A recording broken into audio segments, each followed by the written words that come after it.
नमस्ते दोस्तों, स्वागत है आप सभी का हमारी यूट्यूब चैनल कैरी ऑन में और एक नई वीडियो के साथ। तो दोस्तों इस वीडियो में हम लोग सीखने वाले हैं अपने यंगर ब्रदर को अंग्रेजी में पत्र लिखना। ठीक है, तो इसमें क्वेश्चन क्या है, क्वेश्चन को पहले समझ लेते हैं, उसके बाद हम लोग ये जो पत्र है इसको लिखना प्रारंभ करेंगे। ठीक है, क्वेश्चन है write a letter to your younger brother scolding him for having neglected his studies.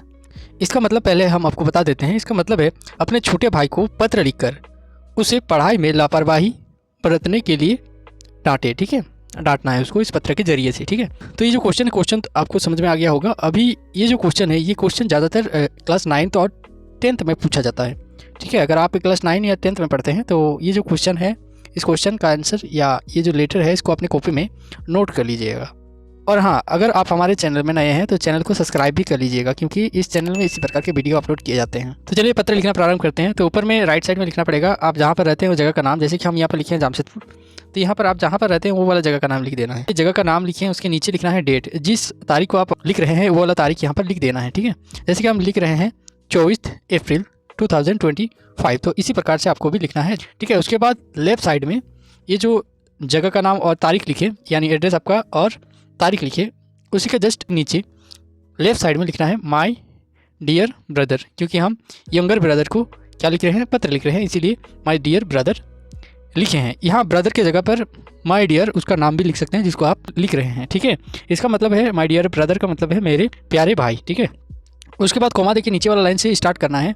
I have just got your progress report from your headmaster. ठीक है, इसका मतलब है मुझे अभी अभी तुम्हारे प्रधानाध्यापक से तुम्हारी प्रगति सूचना मिली है। ठीक है, इसका मतलब आपका सूचना यानी जो आपका भाई है उनका सूचना आपके पास आया है उनके हेडमास्टर के जरिए से। ठीक है, to me it has come as a shock, इसका मतलब मेरे लिए ये एक झटका है।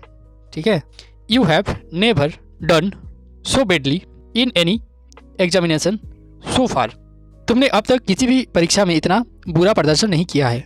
ठीक है, इसके आगे उसके बाद ये वाला पैराग्राफ जो है, पैराग्राफ को चेंज करके नीचे वाला लाइन से स्टार्ट करना है। Anyway crying over it will not help, वैसे इस प्रकार रोने से कुछ नहीं होगा। Do not lose your confidence, अपना आत्मविश्वास मत खो। Dedicate yourself fully to the studies for the annual examination, वार्षिक परीक्षा की पढ़ाई में पूरी तरह से जुट जाओ।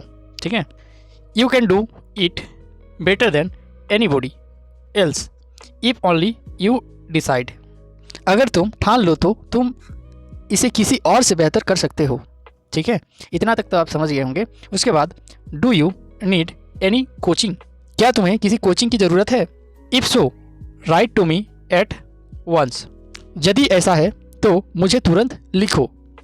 आई will ask father to send you some extra money, इसका मतलब है मैं पिताजी से कहकर कुछ अतिरिक्त पैसे भिजवा दूंगा। उसके बाद whatever your problems do not hesitate to tell me, तुम्हारी जो भी समस्या हो मुझे बताने में संकोच मत करो।